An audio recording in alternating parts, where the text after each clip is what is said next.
ಎಲ್ಲರಿಗೂ ನಮಸ್ಕಾರ. ಇಂದಿನ ಒಂದು ತರಗತಿಯಲ್ಲಿ ನಾವು ಸಾಮಾಜಿಕ ಪ್ರಕ್ರಿಯೆಯ ಪ್ರಮುಖವಾದಂತ ಒಂದು ಸಕಾರಾತ್ಮಕ ಪ್ರಕ್ರಿಯೆಯಾದಂತ ಅಕಾಮಡೇಷನ್ ಅಥವಾ ಒಂದು ಹೊಂದಾಣಿಕೆ ಇದರ ಬಗ್ಗೆ ತಿಳ್ಕೊಳ್ಳೋಣ. ಈ ಸೆಷನ್ ಅಲ್ಲಿ ನಾವು ಹೊಂದಾಣಿಕೆಯ ಅರ್ಥ, ಅದರ ವ್ಯಾಖ್ಯೆಗಳು, ಅದರ ಲಕ್ಷಣಗಳು ಮತ್ತು ಹೊಂದಾಣಿಕೆ ಯಾವ ಯಾವ ರೂಪದಲ್ಲಿ ಸಮಾಜದಲ್ಲಿ ನಾವು ನೋಡ್ಬೋದು, ಇದರ ಬಗ್ಗೆ ಈ ಒಂದು ಸೆಷನ್ ಅಲ್ಲಿ ತಿಳ್ಕೊಳ್ಳೋಣ. ಬನ್ನಿ. ಹೊಂದಾಣಿಕೆ ಅನ್ನೋ ಪದವನ್ನ ನಾವು ದಿನನಿತ್ಯ ಬಳಸ್ತಾ ಇರ್ತೀವಿ. ನಮ್ಮ ದಿನನಿತ್ಯದ ಕಾನ್ವರ್ಸೇಷನ್ ಅಲ್ಲಿ ಹೊಂದಾಣಿಕೆ ಅನ್ನೋ ಪದವನ್ನ ಸಾಕಷ್ಟು ನಾವು ಬಳಸ್ತಾ ಇರ್ತೀವಿ. ಹಾಗಾದ್ರೆ ಹೊಂದಾಣಿಕೆ ಅಂದ್ರೆ ಏನು ಅಂತ ನೋಡೋದಾದ್ರೆ, ಇಲ್ಲಿ ಈ ಒಂದು ಪರಿಕಲ್ಪನೆಯನ್ನ ಮೊದಲ ಬಾರಿಗೆ ಮನೋವಿಜ್ಞಾನಿಯಾದಂತಹ ಜೇಮ್ ಬಾಲ್ಡ್ವಿನ್ ಅವರು ಈ ಪರಿಕಲ್ಪನೆಯನ್ನ ಪರಿಚಯಿಸಿದ್ರು. ಅವರ ಒಂದು ಅಭಿಪ್ರಾಯದಲ್ಲಿ ಹೊಂದಾಣಿಕೆ ಅಂದ್ರೆ ಏನು ಅಂದ್ರೆ, ವ್ಯಕ್ತಿಗಳು ತಮ್ಮ ಪರಿಸರದೊಂದಿಗೆ ಹೊಂದಿಕೊಳ್ಳೋಕೆ ತಮ್ಮ ನಡತೆಯಲ್ಲಿ ಹಲವಾರು ಬದಲಾವಣೆಗಳನ್ನ ಮಾಡ್ಕೋತಾರೆ. ಅದನ್ನೇ ನಾವು ಹೊಂದಾಣಿಕೆ ಅಂತ ಕರಿಬಹುದು ಅಂತ. ಇದು ಸಾಕಷ್ಟು ಹಂತಗಳಲ್ಲಿ, ಸಾಕಷ್ಟು ಸಂದರ್ಭಗಳಲ್ಲಿ ಆಗತ್ತೆ. ಅಂದ್ರೆ ನಾವು ಯಾವುದೋ ಒಂದು ವ್ಯವಸ್ಥೆಗೆ ಅಥವಾ ಒಂದು ಸಂದರ್ಭಕ್ಕೆ ನಾವು ಅದ್ರ ಜೊತೆ ಹೋಗ್ಬೇಕು ಅಂತಂದಾಗ ನಾವು ಹೆಂಗಿರ್ತೀವೋ ಹಂಗಿದ್ರಾಗಲ್ಲ. ಅಲ್ಲಿ ನಮ್ಮ ವರ್ತನೆಯಲ್ಲಿ, ನಡವಳಿಕೆಯಲ್ಲಿ, ಮಾತಿನಲ್ಲಿ ಅನೇಕ ಬದಲಾವಣೆಗಳನ್ನ ತಂದ್ಕೊಂಡು ನಾವು ಆ ಸಂದರ್ಭಕ್ಕೆ ಅನುಗುಣವಾಗಿ, ಆ ಕಾಲಕ್ಕೆ ಅನುಗುಣವಾಗಿ ನಾವು ಅದರ ಪ್ರಕಾರವಾಗಿ ನಡ್ಕೋಬೇಕಾಗತ್ತೆ. ಇದನ್ನೇ ನಾವು ಹೊಂದಾಣಿಕೆ ಅಂತ ಕರಿಬಹುದು ಅಂದ್ಬಿಟ್ಟು ಬಾಲ್ಡ್ವಿನ್ ಅವರು ಹೇಳ್ತಾರೆ. ಸೊ ಸಾಮಾನ್ಯ ಅರ್ಥದಲ್ಲಿ ಏನ್ ಹೇಳ್ಬೋದು ನಾವು ಅಂತ ಬಂದಾಗ, ಮಾನವನು ತನ್ನ ಪರಿಸರದೊಂದಿಗೆ ಮತ್ತು ಸಹಚರರೊಂದಿಗೆ ಹೊಂದಿಕೊಳ್ಳುತ್ತಾ ಸಾಗುವಂತ ಪ್ರಕ್ರಿಯೆಯನ್ನ ಹೊಂದಾಣಿಕೆ ಅಂತ ಕರಿತೀವಿ. ಪರಿಸರ ಅಂತಂದಾಗ it is not just physical environment. ಅಂದ್ರೆ ಈ ಪರಿಸರ ಅಂತ ಏನ್ ನ್ಯಾಚುರಲ್ ಆಗಿ ನೋಡ್ತೀವಿ ಅದಷ್ಟೇ ಅಲ್ಲ, ಇವನ್ ಸಾಮಾಜಿಕ ಪರಿಸರದೊಂದಿಗೆ ಕೂಡ ಮಾನವನಾಗಿ ಬದುಕಬೇಕು ಅಂದಾಗ ಅಂತಹ ಒಂದು ಸಿಚುಯೇಷನ್ಗೆ ಅಥವಾ ಎನ್ವೈರನ್ಮೆಂಟ್ಗೆ, ಅಟ್ಮಾಸ್ಫಿಯರ್ಗೆ ಹೊಂದ್ಕೊಂಡು ಹೋಗುವಂತ ಪ್ರಕ್ರಿಯೆಯನ್ನ ನಾವು ಹೊಂದಾಣಿಕೆ ಅಂತ ಕರಿಬಹುದು.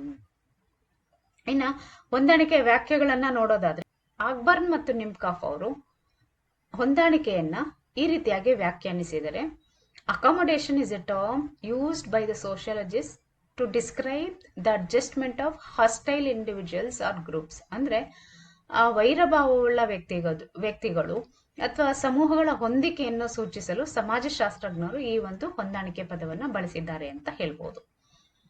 ಮೆಕಾವೆರ್ ಮತ್ತು ಪೇಜ್ ಅವ್ರು ಏನ್ ಹೇಳ್ತಾರೆ ಅಂದ್ರೆ, the term accommodation refers particularly to the process in which man attains a sense of harmony with his environment. ಅಂದ್ರೆ ಹೊಂದಾಣಿಕೆ ಎಂಬ ಪದವು ಸಾಮಾನ್ಯವಾಗಿ ಅಥವಾ ಅತಿ ಮುಖ್ಯವಾಗಿ ವ್ಯಕ್ತಿಗಳು ಅಥವಾ ಮಾನವರು ತಮ್ಮ ಪರಿಸರದೊಂದಿಗೆ ಯಾವ ರೀತಿ ಸಾಮರಸ್ಯವನ್ನ ಸಾಧಿಸ್ತಾರೆ ಅನ್ನೋ ಒಂದು ಪ್ರಕ್ರಿಯೆಯನ್ನ ಸೂಚಿಸುವಂತ ಪದ ಅಂತ ಹೇಳ್ತಾರೆ.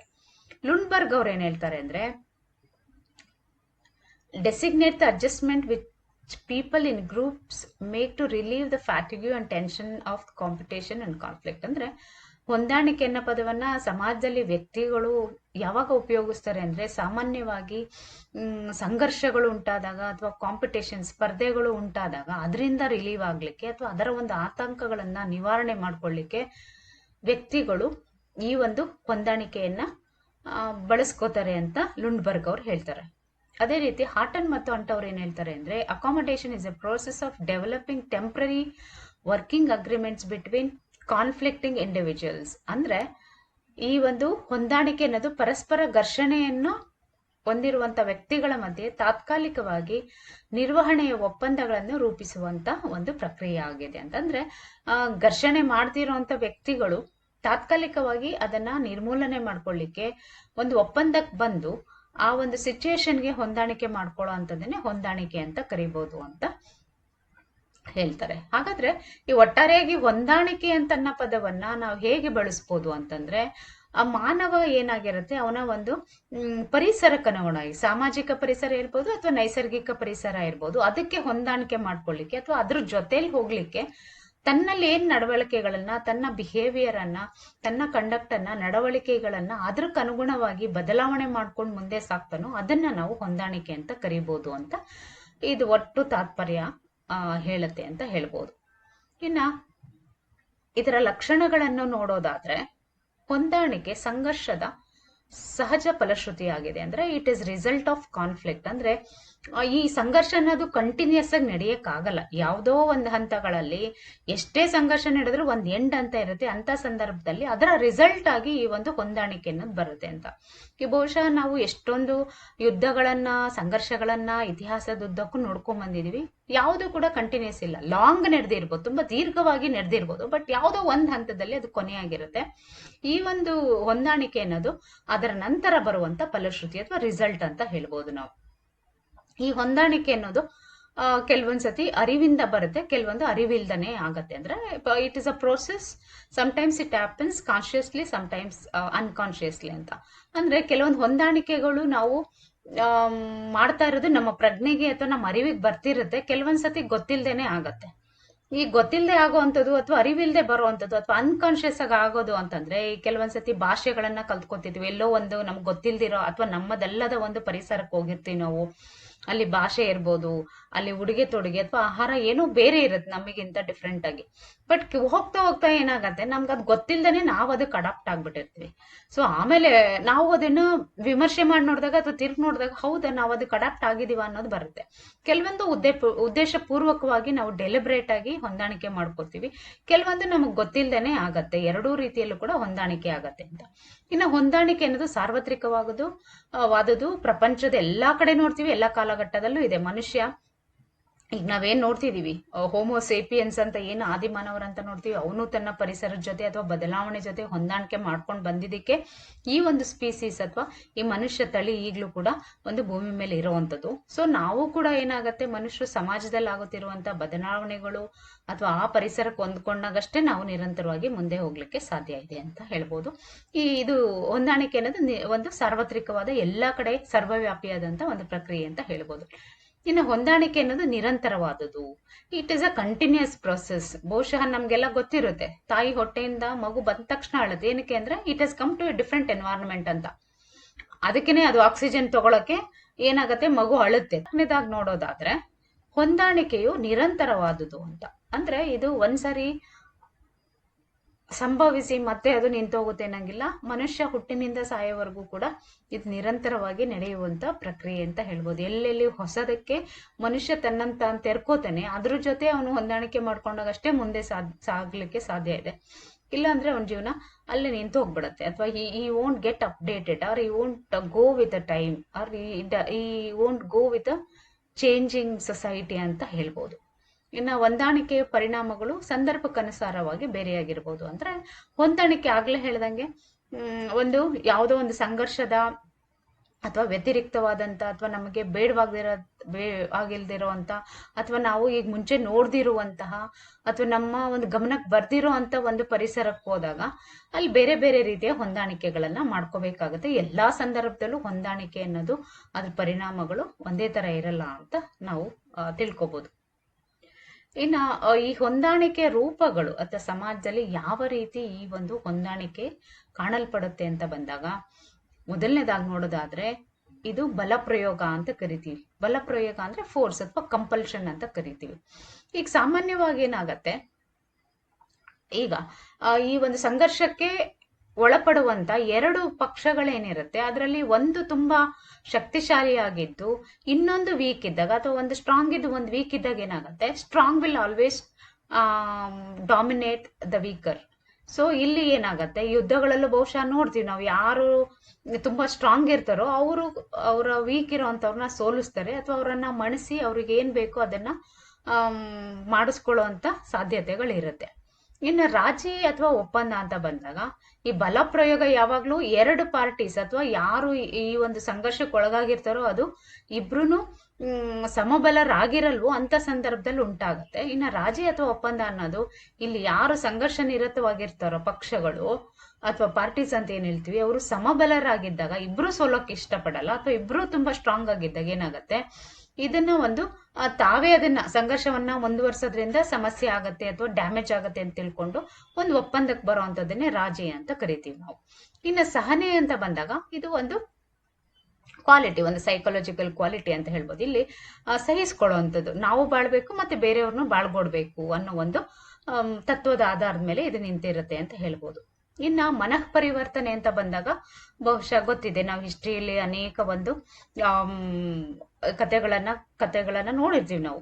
ಮನಃ ಪರಿವರ್ತನೆ ಅಂದ್ರೆ ಈ ಬೇರೆ ತರ ಇರೋರು ಮತ್ತೇನೋ ಒಂದು ಘಟನೆಯಿಂದ, ವ್ಯಕ್ತಿಯಿಂದ, ಇನ್ಸಿಡೆಂಟ್ ಇಂದ, ವಿದ್ಯಮಾನದಿಂದ ತಮ್ಮ ಒಂದು ನಡವಳಿಕೆಗಳನ್ನ ಬದಲಾಯಿಸ್ಕೊಳ್ಳುವಂಥದ್ದು.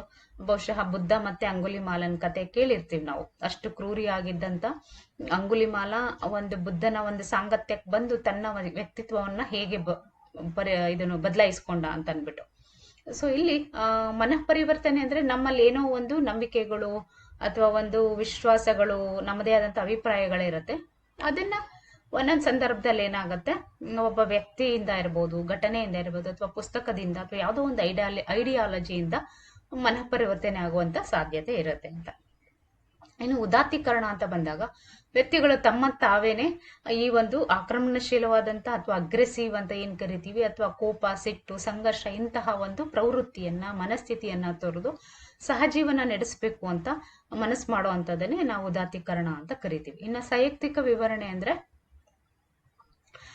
ಇದು ಒಂಥರ ನಮ್ಮನ್ನ ನಾವೇ ಜಸ್ಟಿಫಿಕೇಶನ್ ಮಾಡ್ಕೋತೀವಲ್ಲ, ನಾವು ಮಾಡಿರೋಂಥ ತಪ್ಪುಗೂ ಅಥವಾ ನಾವೇನೋ ಮಾಡಿದ್ದಾಗ್ಲೂ ಅಥವಾ ಒಪ್ಪಿಗೆ ಆಗಿಲ್ದೇ ಇರೋವಂಥದ್ದು ಅಥವಾ ನಮ್ಮ ಫೇಲ್ಯೂರ್ಸ್ಗೂ ನಾವು ಅದಕ್ಕೆ ಜಸ್ಟಿಫಿಕೇಶನ್ ಕೊಟ್ಟು ಅದನ್ನ ಸಮರ್ಥಿಸ್ಕೊಳ್ಳುವಂಥದ್ದನ್ನ ಸೈಯಕ್ತಿಕ ವಿವರಣೆ ಅಂತ ಹೇಳ್ಬೋದು. ಇನ್ನು ಇದರ ಪಾತ್ರ ಏನಿದೆ? ಇನ್ನು ಸಾಮಾಜಿಕ ಜೀವನದಲ್ಲಿ ಹೊಂದಾಣಿಕೆಯ ಪಾತ್ರ ಅಥವಾ significance of accommodation in social life ಅಂದ್ರೆ ಯಾಕೆ ಬೇಕು ನಮ್ಗೆ ಹೊಂದಾಣಿಕೆ, ಅಥವಾ ಸಮಾಜದಲ್ಲಿ ಹೊಂದಾಣಿಕೆ ಇರ್ಲಿಲ್ಲ ಅಂದ್ರೆ ಏನಾಗ್ತಾ ಇತ್ತು ಅನ್ನೋದ್ರ ಬಗ್ಗೆ ತಿಳ್ಕೊಳ್ಳೋಣ. ಹೊಂದಾಣಿಕೆ ಅನ್ನೋದು ವೆರಿ ವೆರಿ ಇಂಪಾರ್ಟೆಂಟ್. ಯಾಕಂದ್ರೆ ಒಂದು ಸಮಾಜದಲ್ಲಿ ನಾವು ಪ್ರಕ್ರಮವನ್ನ, ಒಂದು ಆರ್ಡರ್ ಅನ್ನ, ಒಂದು ಏನಂತೀವಿ ಶಿಸ್ತನ್ನ ನಾವು ಅಥವಾ ಹೇಗಿರ್ತೋ ಅದನ್ನ ಮೇಂಟೈನ್ ಮಾಡ್ಕೊಂಡು ಹೋಗ್ಬೇಕು ಅಂತಂದಾಗ ನಮ್ಗೆ ಹೊಂದಾಣಿಕೆ ಬೇಕೇ ಬೇಕಾಗತ್ತೆ. ಯಾಕಂದ್ರೆ ಯಾವಾಗ್ಲೂ ವ್ಯಕ್ತಿಗಳು ಸಂಘರ್ಷವನ್ನ ಮಾಡ್ಕೊಂಡ್ ಕೂರಕ್ಕೆ ಆಗಲ್ಲ. ಸೊ ಹೊಂದಾಣಿಕೆ ಅನ್ನೋದು ಬೇಕೇ ಬೇಕಾಗುತ್ತೆ. ಸಮಾಜ ಮುಂದುವರ್ಕೊಂಡು ಹೋಗ್ಬೇಕು ಅಥವಾ ಒಂದು ಸ್ಟೆಬಿಲಿಟಿ ಅಂತ ಏನ್ ಕರಿತೀವಿ ಅಥವಾ ಸೋಷಿಯಲ್ ಆರ್ಡರ್ ಅಂತ ಏನ್ ಕರಿತೀವಿ ಅದನ್ನ ಮೇಂಟೈನ್ ಮಾಡ್ಬೇಕು ಅಂತ ಬಂದಾಗ ಹೊಂದಾಣಿಕೆ ಇರ್ಲೇಬೇಕಾಗುತ್ತೆ ಸಮಾಜದಲ್ಲಿ. ಇನ್ನ ಸಂಘರ್ಷ ಏನ್ ನಡೆಯುತ್ತೆ, ಬಹುಶಃ ಮನುಷ್ಯ ಯಾವಾಗ್ಲೂ ಕೂಡ ಹೊಂದಾಣಿಕೆ ಮಾಡ್ಕೊಂಡು ಪ್ರೀತಿ ವಿಶ್ವಾಸದಲ್ಲೇ ಬದುಕಲ್ಲ. ಅನೇಕ ಒಂದು ಕಾರಣಗಳಿಗಾಗಿ ಮನುಷ್ಯರಲ್ಲಿ, ಸಮುದಾಯಗಳಲ್ಲಿ, ದೇಶಗಳ ನಡುವೆ ಈ ಒಂದು ಸಂಘರ್ಷ, ಯುದ್ಧಗಳು ನಡೀತಾ ಇರತ್ತೆ. ಆದ್ರೆ ಹೊಂದಾಣಿಕೆ ಮೂಲಕ ಏನಾಗತ್ತೆ, ಇದು ಯಾರು ಒಂದು ವೈರಭಾವ ಇರುತ್ತೆ ಅಥವಾ ಸಂಘರ್ಷಕ್ಕೆ ಒಳಗಾಗಿರ್ತಾರೆ ಅಂತವರ ಒಂದು ಮನಸ್ಸಿನಲ್ಲಿ ಸಹಕಾರವನ್ನ ಹುಟ್ಟಿಸಿ ಒಂದು ಬದಲಾದ ಪರಿಸ್ಥಿತಿಗೆ ಅನುಗುಣವಾಗಿ ನಡ್ಕೊಂಡು ಹೋಗ್ಲಿಕ್ಕೆ ಅಥವಾ ಅದನ್ನ ಹೊಂದಾಣಿಕೆ ಮಾಡ್ಕೊಳ್ಳಿಕ್ಕೆ ಅವಕಾಶವನ್ನ ಮಾಡ್ಕೊಡುತ್ತೆ ಅಂತ ಹೇಳ್ಬೋದು. ಇನ್ನ ಈ ಹೊಂದಾಣಿಕೆ ಮೂಲಕನೇ ಕೂಡ ಏನಾಗತ್ತೆ, ಪರಸ್ಪರ ವಿರೋಧಿಗಳಾಗಿರುವಂತವ್ರು, ಶತ್ರುಗಳಾಗಿರುವಂತವ್ರು ಅಥವಾ ಎನಿಮೀಸ್ ಅಂತ ಏನ್ ಹೇಳ್ತೀವಿ ನಾವು, ಅಂತವ್ರನ್ನ ಹತ್ರ ತರ್ಲಿಕ್ಕೆ ಈ ಹೊಂದಾಣಿಕೆ ಸಹಾಯಕವಾಗಿದೆ ಅಂತ ಹೇಳ್ಬೋದು. ಇನ್ನ ಹೊಂದಾಣಿಕೆ ಅನ್ನೋದು ವ್ಯಕ್ತಿಗತವಾಗೂ ಆಗ್ಬೋದು, ಹಾಗೆ ಒಂದು ಸಮೂಹ ಮಟ್ಟದಲ್ಲೂ ಆಗ್ಬೋದು. ಈಗ ಕೆಲವೊಂದ್ಸತಿ ನಾವು ಆಗ್ಲೇ ಹೇಳ್ದಂಗೆ ವೈಯಕ್ತಿಕವಾಗಿ ಏನೋ ಒಂದು ಸಮಸ್ಯೆಗಳಿದ್ದಾಗ ಅಥವಾ ವೈಯಕ್ತಿಕವಾಗಿ ಯಾವುದೋ ಒಂದು ಸಂದರ್ಭಕ್ಕೆ ನಮ್ಮನ್ನ ನಾವು ತೆರ್ಕೊಂಡಾಗ ಅಲ್ಲಿ ಅಂತ ಸಂದರ್ಭಗಳಿಗೆ ಅನುಗುಣವಾಗಿ ನಾವು ನಡ್ಕೊಂಡು ಹೋಗುವಂಥದ್ದು ಇರುತ್ತೆ. ಅದೇ ರೀತಿ ಸಮೂಹದ ಮಟ್ಟದಲ್ಲಿ, ಸಮುದಾಯದ ಮಟ್ಟದಲ್ಲಿ ಅಥವಾ ಒಂದು ದೇಶಗಳ ಮಟ್ಟದಲ್ಲೂ ಕೂಡ ಏನಾಗತ್ತೆ, ಈ ಒಂದು ಹೊಂದಾಣಿಕೆ ಅನ್ನೋದು ಕೆಲಸ ಮಾಡುತ್ತೆ ಅಂತ ಹೇಳ್ಬೋದು. ಸೊ ಹಾಗಾಗಿ ಒಟ್ಟಾರೆಯಾಗಿ ನಾವ್ ಏನ್ ಹೇಳ್ಬೋದು ಅಂದ್ರೆ, ಒಂದು ಸಮಾಜ ಅಥವಾ ವ್ಯಕ್ತಿ ಮುಂದೆ ನಡ್ಕೊಂಡು ಹೋಗ್ಬೇಕು ಅಂತಂದ್ರೆ, ಅಥವಾ ಒಂದು ಯಶಸ್ವಿ ಜೀವನವನ್ನ ನಡೆಸಬೇಕು, ಅಥವಾ ಒಂದು ಸಾಮಾಜಿಕ ಪ್ರಕ್ರಮವನ್ನ ನಾವು ಕಾಪಾಡಬೇಕು, ಅಥವಾ ಒಂದು ಸ್ಟೆಬಿಲಿಟಿ ಅಂತ ಏನ್ ಹೇಳ್ತೀವಿ, ಅದು ಸ್ಥಿರತೆಯನ್ನ ಕಾಪಾಡಬೇಕು ಅಂತಂದ್ರೆ ನಮ್ಗೆ ಹೊಂದಾಣಿಕೆ ಬೇಕೇ ಬೇಕಾಗತ್ತೆ. ಯಾಕಂದ್ರೆ ಆಲ್ ದ ಟೈಮ್ ನಾವು ಯಾವಾಗ್ಲೂ ಕೂಡ ಬರೀ ಈ ಸಂಘರ್ಷಗಳು, ಯುದ್ಧಗಳನ್ನ ಮಾಡ್ಕೊಂಡು ಕೂರಕ್ಕೆ ಆಗಲ್ಲ. ಸೊ ಈ ಹೊಂದಾಣಿಕೆ ಅನ್ನೋದು ಇಟ್ ಈಸ್ ವೆರಿ ಪಾಸಿಟಿವ್. ಯಾಕಂದ್ರೆ ಬದಲಾದ ಒಂದು ಸಮಾಜದ ಅಗತ್ಯಗಳಿಗೆ ತಕ್ಕನಾಗಿ ಮತ್ತೆ ಪರಿಸ್ಥಿತಿಗಳಿಗೆ ತಕ್ಕನಾಗಿ ನಾವು ಹೊಂದಾಣಿಕೆ ಮಾಡ್ಕೊಂಡು ಹೋದ್ರೆ ಏನು ಹರಿಯೋ ನೀರೇನಿದೆ ಅದ್ರ ಜೊತೆ ನಾವು ಹೋಗ್ಲಿಕ್ಕೆ ಅನುಕೂಲ ಆಗತ್ತೆ ಅಂತ. ಸೊ ಇದು ಈ ಒಂದು ಹೊಂದಾಣಿಕೆ ಬಗ್ಗೆ ಇರುವಂತ ಒಂದಷ್ಟು ಪರಿಕಲ್ಪನೆಗಳು ಅಂತ ಹೇಳ್ಬೋದು. ಸೊ ಇಂದಿನ ತರಗತಿಯಲ್ಲಿ ನಾವು ಹೊಂದಾಣಿಕೆಯ ಒಂದು ಅರ್ಥ, ವ್ಯಾಖ್ಯೆಗಳು, ಲಕ್ಷಣಗಳು ಮತ್ತೆ ಅದು ಯಾವ್ಯಾವ ರೂಪದಲ್ಲಿ ಪ್ರಕಟಗೊಳ್ಳುತ್ತೆ, ಅದೇ ರೀತಿ ಸಾಮಾಜಿಕ ಜೀವನದಲ್ಲಿ ಹೊಂದಾಣಿಕೆಯ ಪಾತ್ರ ಏನು ಅನ್ನೋದ್ರ ಬಗ್ಗೆ ಕೂಡ ತಿಳ್ಕೊಂಡಿದೀವಿ. ಈ ಒಂದು ಸೆಷನ್ ನಿಮ್ಗೆ ಬಹುಶಃ ಅರ್ಥ ಆಗಿದೆ ಅಂತ ಭಾವಿಸ್ತಾ ಇಲ್ಲಿಗೆ ನಾನು ನನ್ನ ಈ ಒಂದು ಸೆಷನ್ ಅನ್ನ ಮುಗಿಸ್ತಾ ಇದ್ದೀನಿ. ನಮಸ್ಕಾರ.